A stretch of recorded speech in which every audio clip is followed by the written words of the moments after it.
Since starting pottery, I've always had the urge to express myself more, and the black apple is one of these projects. The message that I wanted to convey with the black apple is that sometimes we tend to overlook things that don't catch our attention with the first impression, causing us to miss out on things that are actually valuable to us. When you first see the black apple, it does look quite strange and unconventional, but if you just take a minute, pause, and take a look inside, you might see that it holds something you would love. I chose to make this piece into a jar so that at its core it can be used to store things that people would like, and I chose the colour black because I want to greatly dim the glow of the apple. Because if you think about it, a ceramics apple does look quite elegant and eye-catching. I wanted to take some degree of this away from it so that it can blend into the background and convey the message of overlooking. Lastly, you might be wondering why I chose the apple as the main subject. And this is because my pottery journey actually started because of an apple. Back at school, I used to go to art club after classes, and I remember in one session we had the chance to do some hand building with clay, and I made this sculptured apple, sort of this big.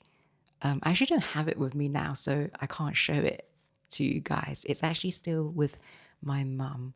A couple of years after that, we were moving houses, was doing a huge clear out, and my mum, like, she usually asks me if I wanted to throw away certain things before she actually does it. So she asked me about this apple, and at the time I was like, yeah, just throw it away.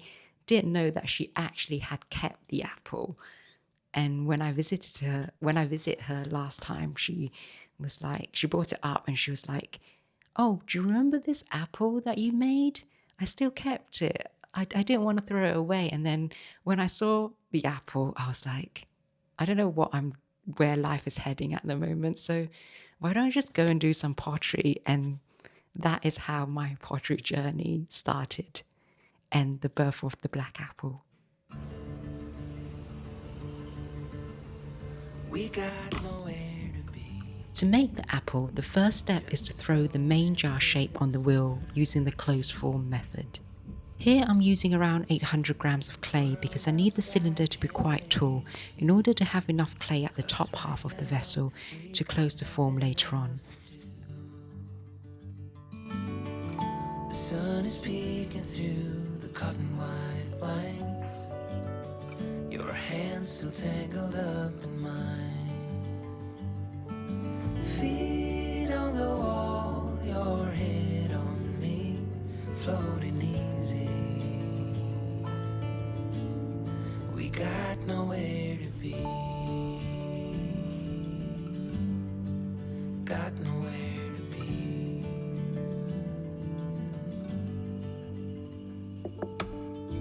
Your hair's a mess, but you don't mind. You just laugh, let it fall where it lies. Coffee's cold, but we take a sip, talk about nothing. Let the morning slip.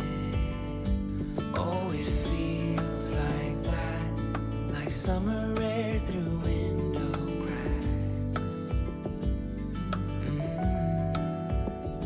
Oh, it feels like that, like the summer sun on quiet tracks. Oh, it feels like that, like the summer rain that falls so slowly. Once the cylinder has reached a certain height, I can start pushing out the belly at the bottom half of the vessel, forming the apple shape. Like a love song on a worn out track. Yeah, it feels like that. Now that the belly has been pushed out, I can now start closing the form. But before that, I must sponge out the excess water to prevent the base from cracking when drying out. Feels like that.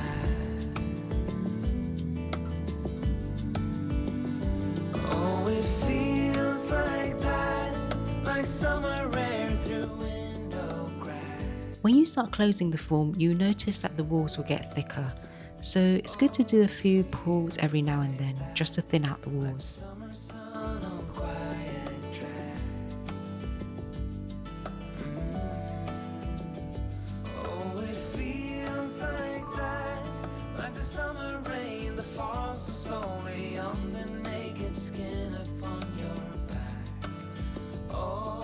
Now that contact has been made and the form has closed, I can now pop off the excess clay at the top.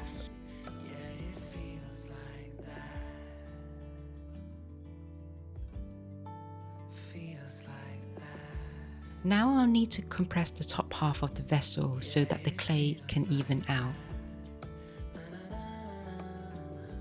It is really important that I do this compression stage to try and prevent any cracks underneath the lid from forming later on.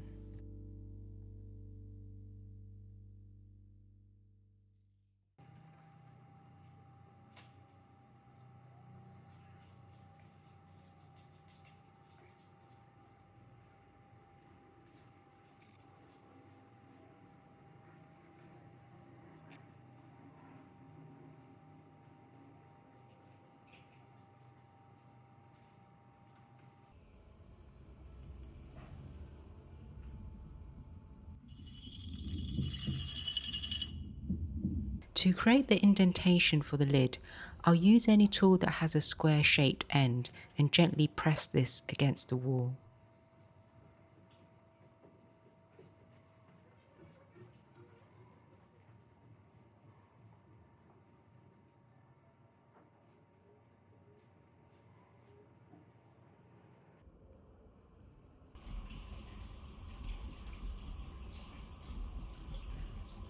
After a few days, the jar had turned leather hard and I can start trimming. But before doing so, I'll roll out some slab to hand build the leaf and the stem later on. I'm choosing to do this before starting trimming so that the clay can firm up a little bit before I hand build. After rolling out the clay, I usually like to use a kidney just to smooth out the clay and remove any cloth marks that were left behind.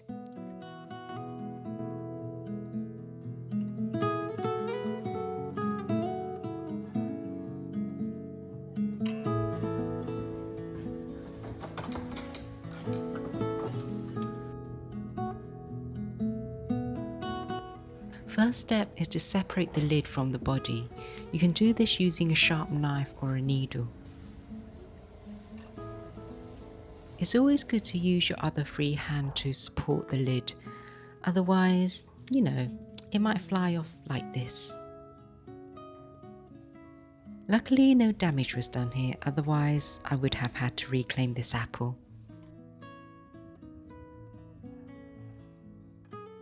Now I'm trimming the indentation of the lid so that it will slot nicely into the apple's body. If the lid indentation is thick enough, I normally like to start there before moving on to the body, as I like to make sure that the walls are quite thick because later on I'll be trimming on the outside to bring out the apple shape a bit more.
Now it's time to clean up the bottom half of the apple and also add in a foot ring.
Now that the trimming's done, I can now hand build on the other details.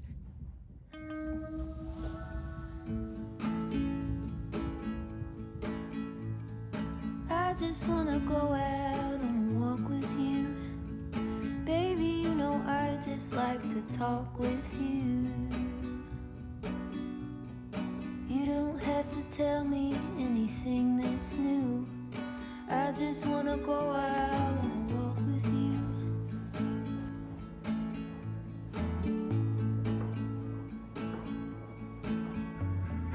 I just wanna see your shadow next to mine, sailing over pavement with our two outlines. I like to see the shape you're in from time to time. I just wanna see your shadow next to mine.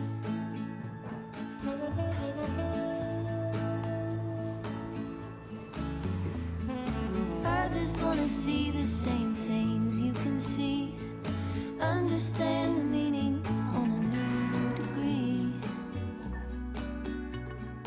Maybe that could happen when you're next to me. I just wanna see the same things you can see.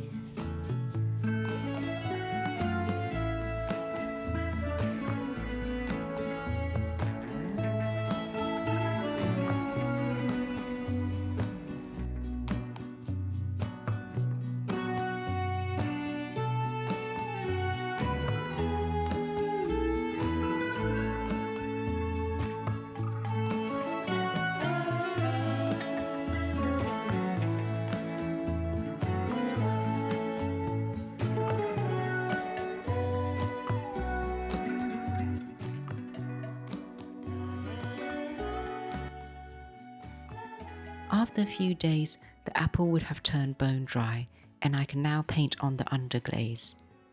I'll be using the Amaco black, dark green and chocolate brown underglaze.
After painting on the underglaze, I normally leave the apple out for another day just to make sure it has fully dried before sending it for bisque firing. Now that the apple has been bisque fired, I can now glaze it with a transparent glaze. But before doing so, I'll apply a thin layer of wax resistant around the areas where the lid and the body touches. This is to prevent the glaze from getting onto these areas so that the lid and the body doesn't stick together when glaze firing.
After a few days, the apples are freshly out of the kiln.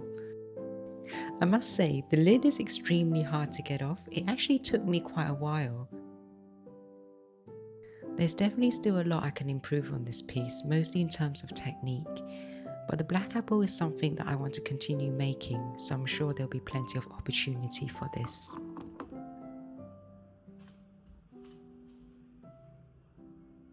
If you stayed watching until now, I really appreciate it because I know it's a bit of a long one, but I didn't know how to shorten it to the point where I would still maintain sort of the message that I wanted to get across and also show you guys like the whole creative process of the piece. If anything, I hope that this video has managed to inspire you to have the courage to live more authentically and express yourself more through any interest or hobbies that you have. Life can be difficult and there are loads of noises, and you can get yourself into situations where you start questioning whether it's safe anymore to actually live honestly and be your true self. But I truly believe that there is still space out there for that, and I never used to believe that before, but I think I found it now with pottery. And yeah, I don't know if it's because like I had to go through like certain experiences before I can realize that, or I just haven't found the medium that would fully allow me to do this. But I now feel that I'm be able to live more contently, and I hope that you do find that too in the future if you haven't yet. But that's all from me for today, and once again I hope you guys enjoy watching the video. I look forward to sharing with you more of these projects later on down the line, and also like other ceramics project that I have in plan. And yeah, I hope you enjoy the rest of your day, and I'll see you in the next one. Bye.